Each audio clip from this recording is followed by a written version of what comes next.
संगीत जी, प्यार से कहना धन जी। दासी भी आगे बढ़ाते हुए कि कैसे एक जो इच्छाएं होती हैं, डिजायर्स होते हैं, कैसे हमें अपने जीवन में उनका भी एक बैलेंस रखना चाहिए, क्योंकि ये इच्छाओं ने तो खत्म नहीं होना। ये तो एक की पूर्ति हुई, दूसरा और आ गया साथ ही साथ, या एक की पूर्ति नहीं भी हुई तो भी लिस्ट बनी हुई है और इच्छाओं की। तो कैसे हमें एक ये सेटिस्फैक्शन रखनी है, एक बहुत ही लॉजिकल अप्रोच रखनी है, कैसे अपने मन में भी अहंकार नहीं आने देना, क्योंकि ये इच्छाएं भी ज़्यादातर जो हमें हानि की तरफ ले जाने वाली इच्छाएं होती हैं वो अहंकार से ही जन्म लेती हैं। तो दासी के ख्याल में एक कहानी जो आ रही है आपसे साझा करेगी कि कैसे एक बार एक राजा था और उसकी प्रजा में एक भिखारी था। तो राजा ने सोचा कि इस भिखारी का बर्तन कोई नहीं भर पाता, वो आज मैं पूरा भर दूंगा। तो जैसे ही वो भिखारी राजा के सामने आया, राजा ने अपनी सारी धन दौलत, अपने सारे कीमती मोती, डायमंड्स, जो जो भी था सब डाल दिया, पर उसका बर्तन वो भरा नहीं। यहाँ तक बात आ गई कि राजा ने अपना पूरा राजपाट उसके उस बर्तन में डाल दिया और फिर भी वो बर्तन भरा नहीं। तो फिर जैसे ही राजा ने उस भिखारी से प्रश्न किया कि ये आपका बर्तन, इसमें इतना कुछ डल गया फिर भी क्यों नहीं भर पाया, तो वो भिखारी ये बोला कि राजा, मेरा ये जो बर्तन है ये एक ह्यूमन डिजायर से बना हुआ है। ये जो उसका मटेरियल है बर्तन का वो इच्छाएं हैं और इच्छाओं ने तो खत्म नहीं होना। तो वैसे ही बात कि ये देने वाला दाता, ये राजा के रूप में अगर उसको सिंबोलिज्म रखा, तो कैसे ये दाता भी हमको हर पल देता जा रहा है, पर हमारी झोली हम उस नज़र से एक उस तरह की इच्छाएं रखते हैं, फिर भी नाशुक्रे हो जाते हैं। एक अपना कंटेंटेड होने के तो बजाय शुक्राना तक नहीं करते, हमारी इच्छाएं बढ़ती ही जाती हैं। तो कैसे हमने अपने आप को एक उस तरह मन को भी काबू करना है, अपनी इच्छाओं को भी सीमित करना है। तो वही बात एक शायर ने भी अपने वर्ड्स में लिखा है कि हसरतों का हो गया है दिल में इस तरह हजूम, सांस ढूंढती है रास्ता आने जाने के लिए। तो हजूम एक क्राउड, एक गैदरिंग, उस तरह एक भीड़ का जो वर्ड है कि कैसे हमारे इतने हसरतें, ख्वाहिशें, डिजायर्स अपने हमें मन में बना चुके हैं कि एक शायर के भाव की एक सांस भी अब अटक रही है हमारे शरीर में, वो भी खुल के नहीं ले पा रहे हैं, क्योंकि इतना कुछ हमारी इच्छाओं ने ही टेक ओवर कर लिया है। हम एक अपने इच्छाओं के तले इतना दब गए हैं कि सांस भी घुट घुट के ले रहे हैं। और सांस तो 1% मान ले रास्ता जैसे तैसे बना ही लेगी, पर कहीं ऐसे तो नहीं हमने इतनी इच्छाएं अपनी बढ़ा ली हैं कि हमने निराकार को ही दूर कर दिया है।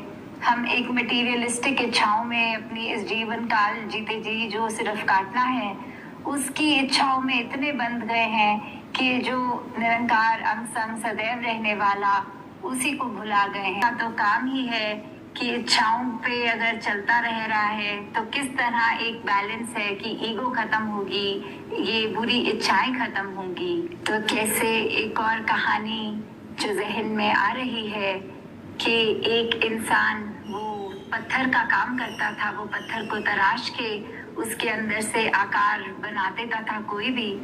तो कैसे उसमें एक ये पावर थी कि वो जो बनना चाहता था वो बन जाता था। तो उस व्यक्ति ने एक दिन एक किसी का घर, महल के बाहर से गुजर रहा था वो व्यक्ति, और उसने देखा कि इस महल के अंदर जो रहते हैं उनका इतना आदर सम्मान, इतना उनका लाविश लाइफस्टाइल, इतने कार्य करने के लिए उनके घर में साधन, इतने व्यक्ति जो उनका काम उनके लिए करते हैं। तो जब वो ऐसा देखता है तो वो उस इंसान की लाइफ को टेक ओवर करके उसके जैसा, उसमें वो जो शक्ति होती है वो ऐसा करने लग जाता है। फिर कुछ दिनों के बाद उसको एक राजा दिखता है, और जब वो देखता है कि इस राजा के इस पूरे एक संपत्ति जितनी है उसके मुकाबले इस महल वाले की नहीं, तो फिर वो एक राजा की जिंदगी उसमें टेक ओवर करके उसमें वैसे उसके शरीर में जीने लग पड़ता है। फिर एक दिन वो एक उसकी सेटिस्फैक्शन वहां पूरी नहीं होती, वो ये देखता है कि अब मेरे को क्या है, मैं आराम से खा पी तो रहा हूँ, पर इससे भी ज्यादा पावर अब मुझे अचीव करनी है। तो उसका ध्यान जाता है ऊपर आसमान में सूरज की तरफ कि ये कितनी पावर है सूरज में, तो हर पूरी सृष्टि पूरी दुनिया ही ये सूरज के रोशनी की वजह से एनर्जी प्राप्त कर रही है, तो मुझे और बलवान होना है, मुझे अब सूरज बनना है। तो ऐसे ही सूरज बनकर वो जब कुछ दिनों बाद परेशान हो और फिर से जब वो देखे कि तूफान के समय हवा चल रही है, उस हवा ने हर एक चीज हिला दी और एक हवा का रूप फिर उसने धारण किया कि अब वो हवा बन गया, अपने आप को और बलवान मानने लग गया। और फिर कुछ दिन ही बीते तो नजर पड़ी एक पहाड़ के ऊपर एक पत्थर पड़ा हुआ था, और फिर उसने सोचा कि हवा चलने पे जहाँ पेड़ तक गिर जाते हैं, ये पत्थर अपनी जगह से ठस से मस नहीं, तो हवा से भी बलवान ये पत्थर, इसका आकार ले लेता हूँ। तो जब वो पत्थर बन गया, एक दिन उसको फिर आवाज एक जानी पहचानी सुनाई दी, एक वो ठक ठक होता हुआ पत्थर की आवाज। तो देखता है कि वही पत्थर एक उसके जैसा ही उसके साथ काम करने वाला पत्थर तराशने वाला, वो उसी का पत्थर रूप जो ले चुका है उसी को तराश कर उसमें से कोई आकार बना रहा है। तो कैसे हम अपनी ये इंटरनल बैटल एक कई बार निराकार से अपनी इच्छाओं को रखते हुए कि हमें लगता है जो निरंकार ने हमें बनाया है, जो हमें दिया है, वो इनफ नहीं, वो पूरा नहीं, हमें उससे ज्यादा चाहिए। तो कैसे हम और इच्छा करके अपनी तरफ से तो और बलवान बनते जाते हैं, पर अंत में तो फिर जैसे इस कहानी में देखा, ये पूरा 360 डिग्री टर्न हो गया कि एक पत्थर तराशने वाला स्वयं पत्थर बन के फिर एक पत्थर तराशने वाले के हाथों ही कुछ बन रहा है। तो हर एक को जो कैपेसिटी दी है निराकार ने, वो पूरन दी है, एक फुल हमारा पोटेंशियल हमारे अंदर है। तो कैसे बस जब जब इस निराकार का सहारा याद है, तब तक हम पूरे पोटेंशियल में हो सकते हैं अपने। और दूसरों की, जैसे एक शब्द होता है रीस, कि वो किसी की रीस ना करें कि वो ऐसा कर रहा है तो हम भी ऐसा करें, उसके पास गहने हैं हम भी और खरीदें, उसके पास ये है वो है। तो सिर्फ अगर किसी की रीस करनी है तो भक्ति के जीवन को उसमें देखते हुए वो कितनी सेवा कर रहा है, वो कितना सुमिरन कर रहा है, वो अपने आप पे कितना काम करके रोज एक और बेहतर इंसान और अपना बनता चला जा रहा है।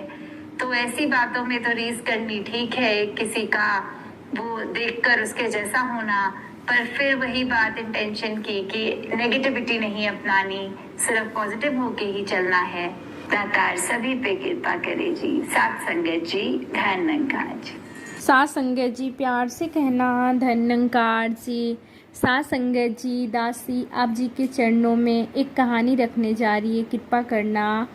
सात संगत जी, एक बहन जी एक संत के पास आई और कहा, मुझे अपने पति को वश में करना है, कुछ ऐसा कर दीजिए जिससे मेरा पति वही करे जो मैं चाह रही हूँ।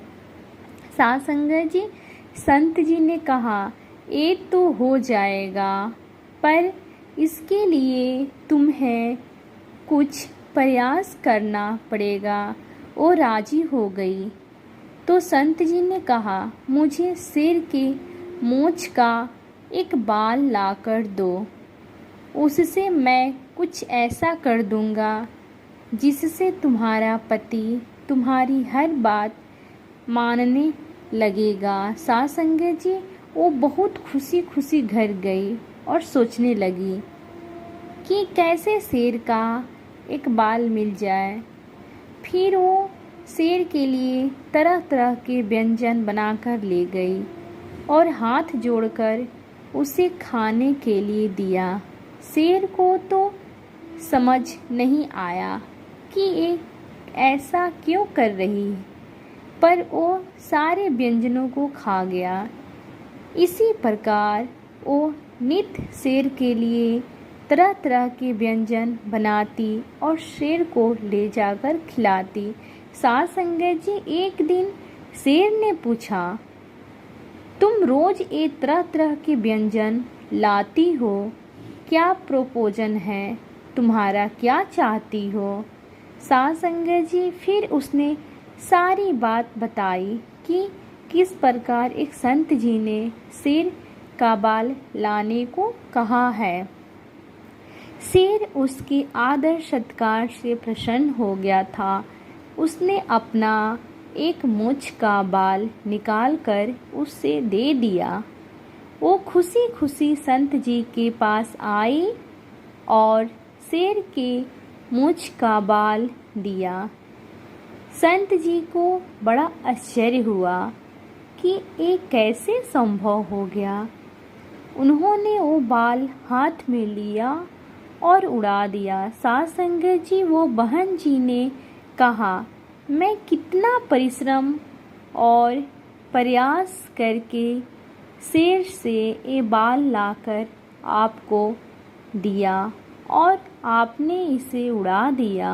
सास संगत जी, संत जी ने कहा, तुम में तो सारे गुण हैं, पर तुम उसका उपयोग नहीं कर रही हो। जब तुम शेर को अपना बाल देने के लिए राजी कर सकती हो, तो पति तो इंसान है, वो तो बड़ी आसानी से तुम्हारी बात मान लेगा। तुम्हारे प्रेम से एक शेर ने अपना बाल दे दिया, तो तुम्हारा पति वो सब कुछ जरूर करेगा जो तुम चाहती हो। सास संगत जी, बस प्यार का सहारा लो, मान सम्मान दो, आदर सत्कार और सेवा को जीवन में अपना लो, पति तुम्हारा हर बात मान लेगा।